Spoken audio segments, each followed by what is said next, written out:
Hello दोस्तों। तो मैं हूं शेषन झा, आपको आपके यूट्यूब चैनल शेषन झा में वेलकम करता हूं। तो आपको अगर आजकल की खबर पता हो या ना पता हो, तो उसमें खबर वैसे पता होनी चाहिए। खबर क्या चल रही है? इजराइल और पैलेस्तीन का वॉर चल रहा है। अगर मैं उसको स्पेसिफिकली बोलूं तो इजराइल और हमास, जिसको टेररिस्ट ग्रुप घोषित कर रखा है यूएन ने, उसके बीच में वॉर चल रहा है। और हमास आपका सिचुएटेड है पैलेस्तीन में। तो ये क्या है, कैसे है, इतना मैं आपको डीप में कभी और ले चलूंगा। लेकिन यहाँ पे मैं आपको दिखाऊंगा कि इजराइल कैसे क्रिएट हुआ। इसीलिए मैंने यहाँ पे टॉपिक लिख रखा है कि हाउ इजराइल वाज क्रिएटेड। तो आपका ये प्लेलिस्ट है, फैक्ट्स के प्लेलिस्ट में आप जाके देख सकते हैं। अगर प्लेलिस्ट में हो आप शेयर भी कर सकते हैं, सब्सक्राइब भी करें, ठीक है। तो इजराइल आपका कोई भी कंट्री थी नहीं।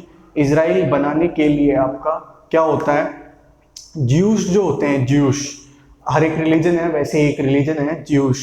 तो ज्यूश को एक सेपरेट लैंड देने की बात चल रही होती है 1900s की स्टार्टिंग में। यानी 19वीं जब 20वीं सदी स्टार्ट होता है, तो उसमें आपका स्टार्टिंग में ज्यूस को एक सेपरेट लैंड देने की घोषणा होती है कि अब देंगे इसको। जो पूरे पूरे यूरोपियन कंट्रीज होते हैं वो सारे के सारे मानते हैं कि चलो इनको देंगे। तो एक पैलेस्टीन लैंड है। तो पैलेस्टीन लैंड जो था, वहां पे क्रिश्चियन ज्यूज सब आराम से रहते थे, मिलके रहते थे। फिर मुस्लिम्स भी वहां रहते थे, मिलके रहते थे, सब सही था। जेरूशलेम, जो कि आप जानते हो जीसस क्राइस्ट का जहाँ पे बर्थ हुआ था, वो एक बहुत ज्यादा रिलीजियसली, ये एक मतलब कम्युनिटी कह लो या फिर आप कह लो कि उन सबका ही वहां पे एक रिलीजियस का एक प्लेस है। तो तीनों जो रिलीजन्स हैं, क्रिश्चियन, मुस्लिम्स एंड ज्यूज, तीनों का रिलीजियस प्लेस है आपका जेरूशलेम। तो वहीं पे आपका वो तीनों साथ में रहते थे। तो होता ये है कि फर्स्ट वर्ल्ड वॉर स्टार्ट होता है, और फर्स्ट वर्ल्ड वॉर में आपके जो एक्सिस पावर्स होते हैं versus central powers, axis powers में आपके जर्मनी आते हैं, टर्की आती है, तो इस तरह की कंट्रीज आती है आपकी, ये ऑस्ट्रिया आता है। तो इस तरह की कंट्रीज अगेंस्ट में होती है आपके किसके, ब्रिटेन के, फ्रांस के, यूएस के, रशिया के। तो ये इनसे हार जाते हैं। तो हारने के बाद ये पूरा का पूरा जो पैलेस्टीन लैंड होता है, ये सारा का सारा पैलेस्टीन लैंड होता है ओटोमन एम्पायर्स का। तो ओटोमन एम्पायर जो टर्की का, आपका टर्की वाला एम्पायर था, उसका पूरा का पूरा ये लैंड होता है। लेकिन टर्की जो है आपका, वो फर्स्ट वर्ल्ड वॉर में हार जाने के बाद ये सारा का सारा लैंड चला जाता है ब्रिटेन के हाथ में। तो ब्रिटेन को एक थॉट सूझता है कि चलो इसी से स्टार्ट करते हैं, और जियोनिस्ट मूवमेंट स्टार्ट की जाती है। जियोनिस्ट मूवमेंट यानी कि आपका ज्यूज जो होंगे वो सारे के सारे सेटल कराए जाएंगे, आपका पैलेस्टीन में सेटल कराए जाएंगे। तो उसका पैलेस्टीन में सेटल करवाया जाना था। लेकिन ऐसा नहीं कि अब इजराइल ही पूरा इस तरह से बना दिया, ये नहीं हुआ।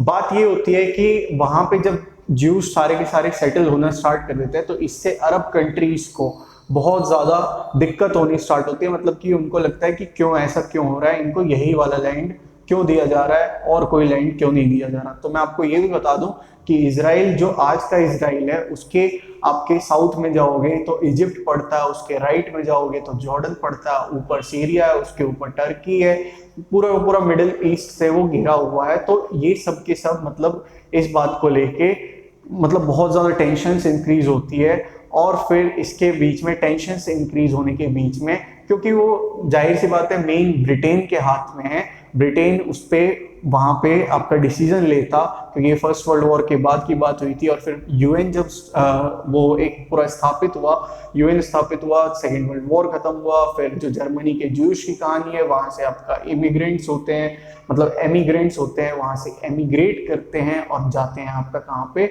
इजराइल, जो आज का इजराइल है वहां पे। तो यूएन ये कहता है, ये सॉल्यूशन देता है कि 56% के अराउंड जो लैंड होगा आपका वो इजराइल को दिया जाएगा, और 44% के अराउंड जो लैंड होगा वो पैलेस्टीन को दिया जाएगा। लेकिन इस चीज से भी अरब्स जो होते हैं वो ज्यादा खुश नहीं होते। और फिर फेमस धीरे धीरे उनके बीच में रस्साकसी चल रही होती है।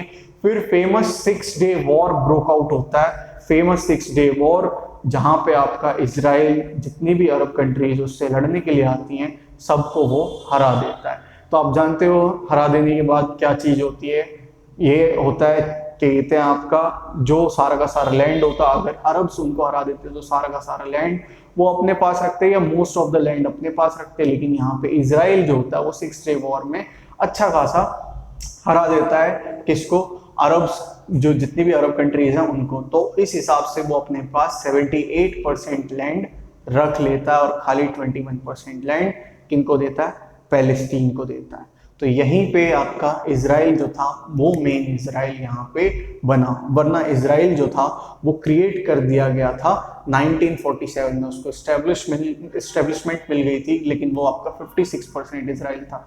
जो आपका 1967 के बाद का इजराइल था वो था आपका 78%। और आज के टाइम पे आप देख सकते हो कि इसके बाद लड़ाइयाँ जो होती है वो बहुत ज़्यादा, मतलब एक सॉल्यूशन उनके सामने रहता है लेकिन वो सॉल्यूशन को फॉलो नहीं करना चाहते।